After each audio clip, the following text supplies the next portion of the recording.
Hello everyone, मैं संगीता अग्रवाल आज आपको नए क्वेश्चनों के साथ। कल मैंने आप लोगों को 22 क्वेश्चन करवाए थे 12th होम साइंस के पेपर में जो आने वाली संभावना है, उन्हीं के हिसाब से मैं इन वन लाइनर क्वेश्चनों के माध्यम से आपको तैयारी करवा रही हूँ। और इसी के साथ मैं आपको बता रही हूँ कि 2 नंबर और 3 नंबर और 4 नंबर वाले क्वेश्चन किस तरीके से आ सकते हैं। 3-3 4-4 लेसन का कलेक्शन ले रही हूँ मैं। ये अभी पूरी बुक से लेसन नहीं, क्वेश्चन नहीं है ये। तो आगे वाला क्वेश्चन मैंने लिया है, वृद्धावस्था में अस्थियों से संबंधित जो रोग होता है उसका नाम क्या है। ये क्वेश्चन पहले भी 2-3 बार पूछा जा चुका है। जो अस्थियों से संबंधित, हड्डियों से संबंधित जो रोग होता है उसको हम ओस्टियोपोरोसिस के नाम से जानते हैं। इसमें व्यक्ति के शरीर में कैल्शियम की और आयरन की कमी होती है, जिसके कारण ये रोग है उनको देखा जाता है। दंत क्षय क्या है, ये भी क्वेश्चन पूछा जा चुका है। वृद्धावस्था में दांतों में संक्रमण के कारण गिरने की जो संभावना होती है या दांत गिर जाते हैं, सड़ के गल के, उसे ही हम क्या कहते हैं, दंत क्षय कहते हैं। आर्थिक सामाजिक स्थिरता की अवस्था कौन सी होती है, प्रौढ़ा अवस्था होती है। तो ये वन लाइनर वाले क्वेश्चनों में इस तरीके के क्वेश्चन पूछे जाते हैं। जनसंख्या दिवस कब मनाया जाता है, 11 जुलाई को मनाया जाता है हर बार, तो ये भी पूछा जा चुका है। परिवार नियोजन कार्यक्रम को अब किस नाम से जाना जाता है, तो परिवार नियोजन का नाम है वो बदल के अब परिवार कल्याण कार्यक्रम रखा गया है।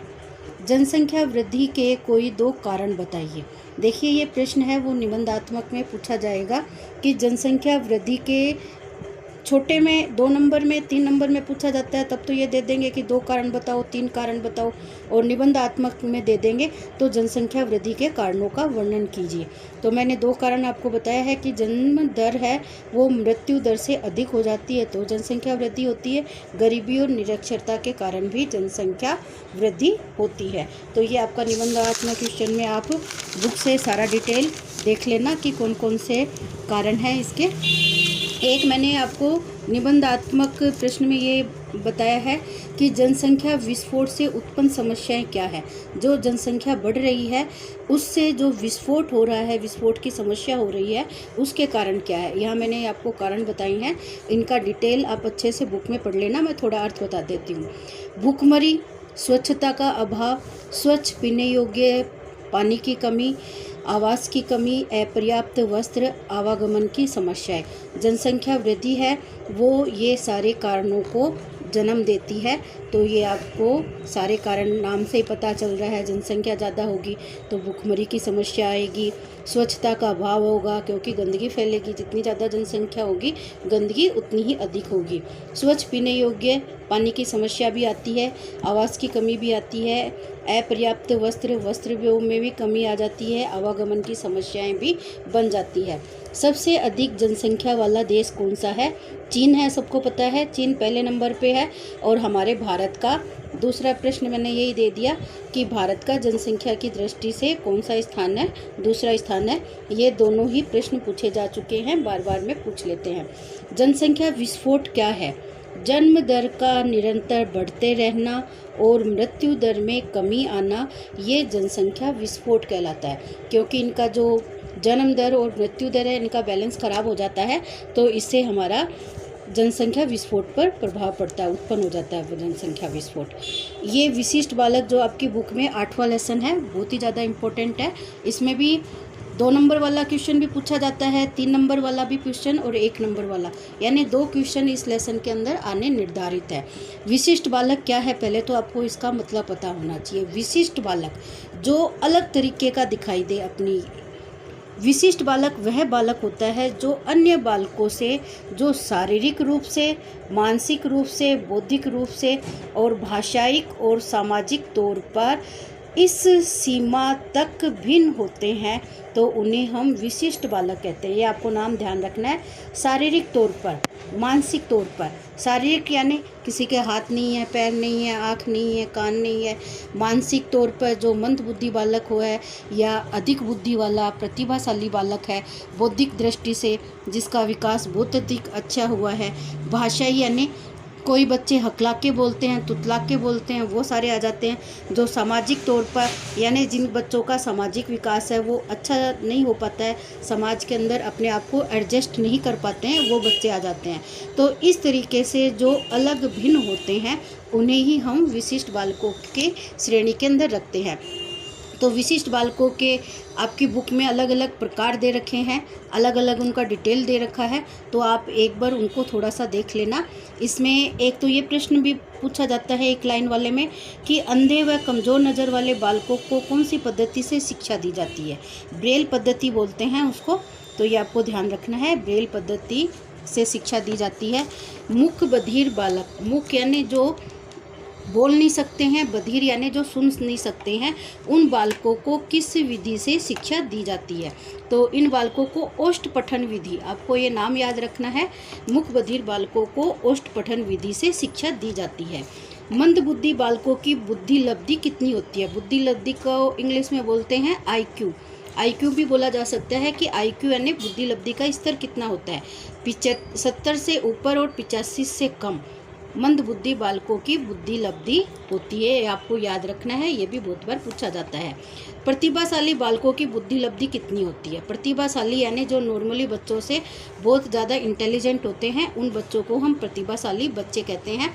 इनकी बुद्धि लब्धि 130 और 140 से अधिक मिलती है। और टर्मन आपकी एक मनोवैज्ञानिक है जिन्होंने ये बताया है कि 140 से जो ज़्यादा IQ जिन बच्चों का होता है उनको हम प्रतिभाशाली बालकों की श्रेणी में रखते हैं।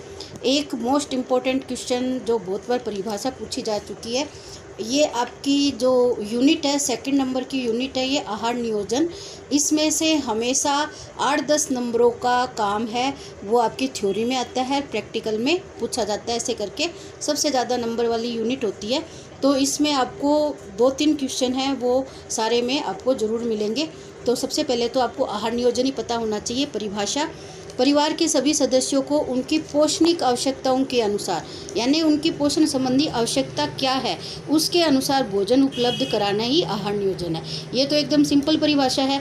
और एक दूसरे शब्दों में और दे रखी है कि परिवार के सदस्यों की आवश्यकताओं को ध्यान में रखते हुए विभिन्न खाद्य पदार्थों को उनके पौष्टिक गुणों के आधार पर उपलब्ध कराना या उनके आहार में सम्मिलित करना ही आहार नियोजन है। आपको सबको पता है कि विकास की, ये देखिए मैं विकास की अवस्था बता रही हूँ आपको। ये विकास की अवस्थाओं को हम 2 भागों में बांटते हैं, एक तो जन्म से पूर्व की अवस्था और एक जन्म के बाद की अवस्था। तो जन्म से पूर्व तो गर्भावस्था होती है जिसमें 0 से लेकर 9 माह तक माँ के गर्भ के अंदर बच्चे का विकास आता है, वो सारा विकास इसके अंदर शामिल होता है। और जन्म के बाद में एक शैशवावस्था आ जाती है। कल भी मैंने आपका इसका बताया था कि शैशवावस्था किसे कहते हैं, नवजात अवस्था किसे कहते हैं। तो ये सारे प्रश्न हैं वो सबकी परिभाषाएं पूछी जाती है। बाल्यावस्था किसे कहते हैं, ये कितने भागों में डिवाइड है। ये देखिए बाल्यावस्था है 2 भागों में, एक को पूर्व बाल्यावस्था बोलते हैं, एक को उत्तर बाल्यावस्था बोलते हैं। 3 से 6 वर्ष तक की अवस्था तो पूर्व बाल्यावस्था में और 7 से 12 वर्ष तक की अवस्था है वो उत्तर बाल्यावस्था में। किशोर अवस्था को भी 2 भागों में बांटा गया है, एक पूर्व किशोर अवस्था, एक उत्तर किशोर अवस्था। 13 से 16 वर्ष तक है वो पूर्व किशोर अवस्था और 17 से 21 वर्ष तक है वो उत्तर किशोर अवस्था। वयस्क अवस्था है वो 21 से 40 वर्ष तक की अवस्था कहलाती है। प्रौढ़ावस्था है वो 40 से 60 वर्ष तक की अवस्था कहलाती है। वृद्धावस्था को हम जरावस्था भी कहते हैं, ये कल मैंने आपको बता दिया था। और 60 वर्ष से मृत्यु तक की अवस्था को हम वृद्धावस्था के नाम से जानते हैं। तो ये आपके आहार नियोजन में सारी अवस्थाओं के लेसन आपके आएंगे कि आहार नियोजन इन अवस्थाओं में कैसे करते हैं। एक एक करके मैं सबका डिटेल बताऊंगी। ये आहार आयोजन की परिभाषा हो गई। अब इसमें 2 निबंधात्मक प्रश्न है जो हर बार आपको पूछे जाते हैं। आहार नियोजन के सिद्धांत ये मोस्ट इम्पोर्टेंट है और निबंधात्मक 2 नंबर 3 नंबर वाले में किसी में भी ये पूछा जा सकता है।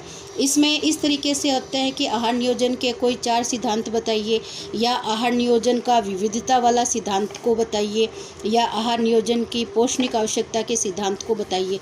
तो इस तरीके से इसमें से आपको ये 8 सिद्धांत मैंने दे रखे हैं और 8 सिद्धांतों का किसी पर भी कोई प्रश्न अलग तरीके से भी 2 नंबर का पूछा जा सकता है और 4 नंबर वाले में भी ये पूछा जा सकता है। तो सबसे पहले तो पोषणिक आवश्यकताएं। अब ये जितनी हमने अवस्थाएं देखी है, सारी अवस्थाओं में पोषण संबंधी आवश्यकताएं हैं वो हर व्यक्ति की अलग अलग होती है। आपको पता है शैशवावस्था में पोषण संबंधी आवश्यकता अलग होती है, गर्भावस्था में अलग होती है, धात्री अवस्था में अलग होती है। तो उसी हिसाब से ये पोषणिक आवश्यकताएं हैं वो अलग अलग देखेंगे। विविधता है, विविधता आपको पता है कि एक ही एक भोजन खाने से व्यक्ति में आहार के प्रति निरस्ता आ जाती है। तो भोजन में विविधता का होना ज़रूरी है और आहार को बदल बदल के खाना ज़रूरी होता है। इसीलिए भोजन को हम अलग अलग मेथड से बनाते हैं और जो खाना बनाने की अलग अलग विधियाँ है, उबाल कर बनाना, भाप के द्वारा बनाना, तल के बनाना, उथली विधि से बनाना, तो ये भोजन में विविधता लाने में सहायक होते हैं। क्षुधा संतुष्टि यानी भूख को शांत करना। जब तक व्यक्ति की भूख ही शांत नहीं होगी तो हमारे आहार नियोजन का कोई मतलब नहीं रहता। आहार का निश्चित समय होता है और प्रत्येक आहार में 2 से 3 घंटे का गैप होता है। तो जैसे हम ब्रेकफास्ट करते हैं, आपको जो मेनू प्लान करना बताया जाता है उसके अंदर यही होता है कि सुबह से लेकर रात तक हम 5 से 6 बार भोजन लेते हैं। तो उसी के अंदर 2 या 3 घंटे का गैप होता है। ये आहार का निश्चित समय होना चाहिए। पूरे दिन को एक इकाई माना जाना। हमारे जितने भी पोषक तत्व हैं उन पोषक तत्वों को हम एक इकाई मानकर काम में लेते हैं कि हमारे जो 6 मुख्य पोषक तत्व हैं, ये मैं आप लोगों को बता रही हूँ। इसका डिटेल भी आप लोगों को आगे और समझा दूँगी। पोषक तत्व है, एक पोषक तत्व हमारा प्रोटीन है जो वृद्धि और विकास का कार्य करता है। कार्बोहाइड्रेट है वो ऊर्जा देने का कार्य करता है। वसा है वो भी ऊर्जा देने का कार्य करता है। विटामिन है वो हमारे शरीर को निर्माण से संबंधित, नियमन से संबंधित स्थिति को बनाए रखने में सहायक है। खनिज लवण है, ये भी शारीरिक नियमन की स्थिति को बनाए रखता है। जल है वो हमारा शरीर, आपको पता है कि 60 से 65% है वो जल का बना हुआ है। और रेशे भी हमारे भोजन में बहुत ही ज़रूरी है। तो ये हमारे जो पोषक तत्व हैं, इन पोषक तत्वों को हम एक इकाई मानकर पूरे दिन का अपना आहार का आयोजन है वो अच्छे तरीके से करते हैं। समय होना चाहिए। आपको मैंने यहाँ पे भी बता दिया कि भोजन का हम ब्रेकफास्ट है वो सब पता है कि आपको सुबह 7:30 से 8:30-9 बजे के बीच में हम ब्रेकफास्ट करते हैं। उसके बाद लंच का समय होता है, डिनर का समय होता है, रात को दूध देने का समय होता है। तो सब हम समय के अनुसार ही आहार नियोजन में करते हैं। भोजन की स्वीकार्यता, भोजन हम किस तरीके से स्वीकार्य है हम उसी के अनुसार अपने आहार नियोजन में शामिल करते हैं। पकाने की उचित विधियां मैंने आपको डिटेल बता दिया कि पकाने की अलग अलग विधियां होती है और हम अपने भोजन को रोज़ एक ही विधि का नहीं बनाते हैं, अलग अलग विधियों का उपयोग करते हुए भोजन को बनाते हैं। मैंने बहुत सारी विधियों का वर्णन किया है आपको। इन विधियों के माध्यम से ही मैंने अलग अलग रेसिपी डाली है जिसमें सारी विधियों को शामिल किया है। भाप के द्वारा, तल कर, उथली विधि है, ये सारी ताप के द्वारा विधि है, केक वगैरह, तो वो सारी मैंने आप लोगों को बताई है, समझाने का प्रयास किया है। आहार आयोजन को प्रभावित करने वाले कारक, ये आपका बहुत ही मोस्ट इम्पोर्टेंट क्वेश्चन है। ये तो आप नाम रट लेना। ये आपके आगे एक वस्त्रों का लेसन है। वस्त्रों को भी प्रभावित करने वाले कारकों के अंदर ये आते हैं। तो ये कारक, एक तो आयु के अनुसार हम भोजन को प्रभावित करता है कि आयु जो होगी उसी के अनुसार बच्चों को भोजन देना चाहिए। शारीरिक स्थिति कौन सी है, बच्चा शैशवावस्था का है, बाल्यावस्था का है, किशोर अवस्था का, प्रौढ़ावस्था का, वृद्धावस्था का, ये स्थिति के अनुसार ही उसकी आवश्यकता होती है। जैसे किशोर अवस्था तक बच्चे का विकास और वृद्धि है वो दोनों तीव्र गति से होती है, इसलिए बच्चे को आहार नियोजन में सारी प्रोटीन, ऊर्जा और कैलोरी सब देना ज़रूरी होता है। लिंग क्या है, लड़का है या लड़की है, ये भी उनकी आवश्यकताओं को निर्धारित करता है। जलवायु ठंडा या गर्म कौन सा है वो भी हमारे भोजन को प्रभावित करता है। क्रियाशीलता क्या है, क्रियाशीलता भी अब आपको पता होना चाहिए कि 3 प्रकार की क्रियाशीलता पाई जाती है। एक तो कम क्रियाशील, मध्यम क्रियाशील और अधिक क्रियाशील, 3 प्रकार की क्रियाशीलता है। तो बच्चा कौन सी स्थिति में है, बच्चा, वृद्ध या व्यक्ति, उसके अनुसार ही हम उसके पोषक तत्वों को निर्धारित करते हैं। उसकी आय क्या है, कम आय वाले, मध्यम आय वाले और अधिक आय वाले भी 3 अलग अलग कैटेगरी होती है, उसके अनुसार ही हम अपने आहार नियोजन में चीज़ों को शामिल करते हैं। भोज्य पदार्थों की उपलब्धता क्या है, सदस्यों की पसंद नापसंद क्या है, परिवार के रीति रिवाज और संस्कृति क्या है, पोषण संबंधी हमें ज्ञान कितना है कि कौन से पोषक तत्वों से क्या उपलब्ध होता है, क्या प्राप्ति होती है, उसके बाद ही हम अपने भोज्य पदार्थों को शामिल करते हैं। आगे एक प्रश्न आता है संदर्भ इकाई क्या है, इसकी परिभाषा, संदर्भ इकाई के लाभ, इसका उपयोग हम किस तरीके से करते हैं। ये 3 प्रश्न आपकी बुक में अच्छे से दे रखे हैं, इसलिए इनको मैं आपको खाली एक ये बताती हूँ कि संदर्भ इकाई से तात्पर्य खाद्य पदार्थ की उस कम से कम मात्रा से है जो कि हमें उस खाद्य पर आधारित व्यंजन बनाने के लिए चाहिए। तो ये इसकी परिभाषा आप रट लेना अच्छे से। आगे है किशोर अवस्था की विशेषताओं का वर्णन कीजिए। ये आपका पहला लेसन ही है। किशोर अवस्था के बारे में मैंने कई लेसन बताए थे, लेकिन ये जो विशेषताएं हैं, इन विशेषताओं के ऊपर 2 या 3 नंबर वाले प्रश्न हैं। एक एक विशेषताओं का नाम लेके पूछा जाता है। जैसे तनाव व तूफान की अवस्था क्यों है, इस पे भी प्रश्न पूछा जा चुका है। लक्षणों की पुनरावृत्ति क्या है, सांवेगिक अस्थिरता क्या है। आपको सारी विशेषताएं हैं ये पता होना चाहिए कि बच्चों के अंदर संवेग है, वो अचानक उत्पन्न होते हैं, अचानक कम हो जाते हैं, तो ये अस्थिरता दिखाई देती है। बच्चों में तनाव और तूफान मचा रहता है। किशोर अवस्था को परिवर्तन, यानी जितने भी परिवर्तन होते हैं वो इसी अवस्था में देखे जाते हैं। समस्या है वो किशोर अवस्था में बहुत सारी अधिक होती है, इसलिए इसको समस्या बाहुल्य की अवस्था भी कहा गया है। संक्रमण की अवस्था है, इसमें बच्चा किशोर को न तो बच्चा माना जाता है और न ही बड़ा माना जाता है, इसलिए इन दोनों के बीच में बच्चा फंस जाता है और संक्रमण की अवस्था बताई गई है। कामुकता के जागरण की अवस्था भी है, निश्चित प्रतिमान की अवस्था भी है, विकसित सामाजिकता की अवस्था भी है और किशोर अवस्था एक दुखदायी अवस्था भी है। तो ये इतने हैं। एक मैं ये और बता देती हूँ आपको, स्तनपान कितने प्रकार का होता है, क्योंकि इसमें दोनों अलग अलग पूछा जा चुका है कि मांग स्तनपान क्या है, समय स्तनपान क्या है, इनका दोनों का मतलब आपको पता होना चाहिए। स्तनपान कराना यानी बच्चा अपने माँ का दूध पीता है, उसे हम स्तनपान कहते हैं। मांग स्तनपान का मतलब है कि बच्चा जब भी दूध की मांग करता है, माँ उसको दूध पिला देती है, तो वो मांग स्तनपान कहलाता है।